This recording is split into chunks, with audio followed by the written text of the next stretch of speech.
Thank you very much. The second question goes to Patriota Noemi Német.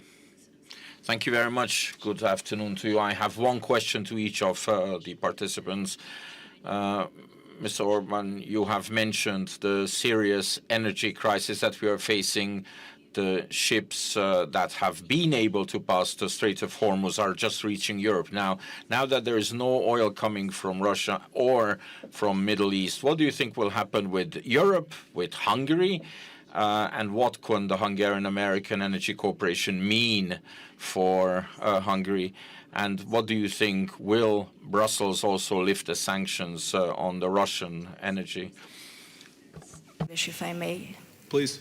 So, according to recent US intelligence reports, Ukraine may have interfered in the American elections, helping the Democrats.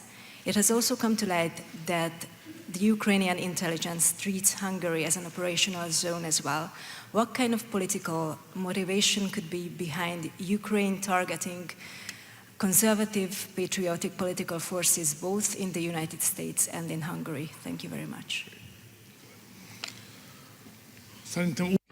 I think there is definitely a new situation in Europe, but the Hungarian elections are perhaps tightening our horizon, restricting our horizon. Therefore, we are not paying as much attention because of the elections to the developments. Of course, because we Hungarians are mainly preoccupied with the outcome of the elections next Sunday. However, there is something that is going to change everything that's happening. The thing is that the strategy that the Europeans have followed to support Ukrainians so far has ended, has failed. This strategy has failed. At the start already, it was an extremely strange idea to actually help the Ukrainians and try to bring about a situation where the protracted war puts Russia in such dire straits economically that in the end the Ukrainians, from the perspective of the Ukrainians and the Europeans who support them, the Russians will be forced to sit down with them in a weakened status that is preferable for the opposition.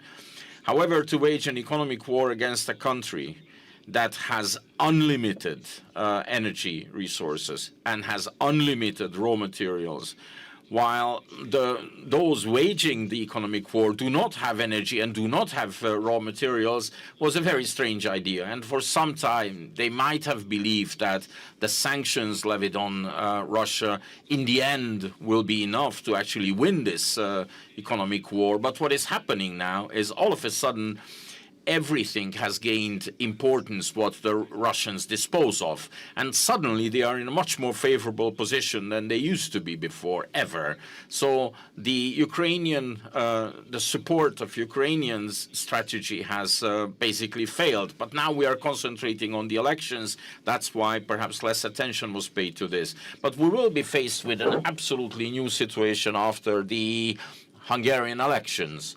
The Hungarian situation is difficult. I do not want to make a secret of it, because it was first at the end of 2022 that the Ukrainians blockaded the gas pipeline that was bringing gas from Russia to Hungary. We managed to fend that off with the Turk Stream, but just now, not much before the elections, and I think because of the upcoming elections, and in the hope of having a pro-Ukrainian government elected into office, they actually blockaded our oil pipeline as well, the oil pipeline that is the umbilical cord of the Hungarian economy coming from Russia, the main supply route coming from Russia. Consequently, Hungary has had to tap into her reserves. There's two things we are doing. On the one hand, they have closed us off from oil. We have to supply the Hungarian economy, Hungarian consumers with fuel and with energy, and we have to force the Ukrainians to reopen the pipeline. And we have a plan to do that. We are actually executing that step by step, and at the end of this, I am convinced after the national forces win the election here in Hungary, there will be no option left for the Ukrainians than to lift this blockade, to reopen the pipeline, and Hungary can just go back to normal operation. These are my, well, I wouldn't say hope, these are my plans. This is how it's going to happen. So to answer your question, yes, we're certainly aware that there are elements within the Ukrainian intelligence services that tried to put their thumb on the scale of American elections, on Hungarian elections.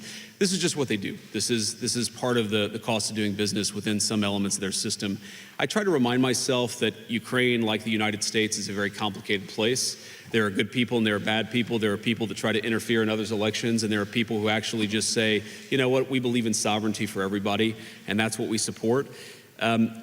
For example, there were people in the Ukrainian system who were campaigning with Democrats literally in the weeks before the presidential election where Donald Trump won very comfortably in November of 2024. So I'm aware of that stuff, but I don't think Viktor lets that stuff get to him. I don't let that stuff get to me. We're here to try to solve the problems for the people that we represent.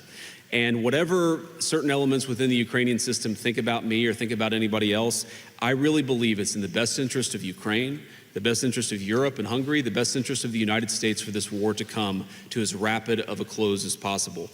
This is the seeds of this war, the seeds of this conflict were actually planted well before the fighting started. And they were planted when European leaders decided that they were going to go so deep into a particular energy economy that they were going to cut themselves off from oil and natural gas that came from the East. That was a huge mistake then, and it's obvious that it's a huge mistake now. And it's funny when I hear people accuse, my president, for example, of being pro-Russia. My president has done more to help Europe out with energy and liquid natural gas than anybody in the world, which weakens Russia.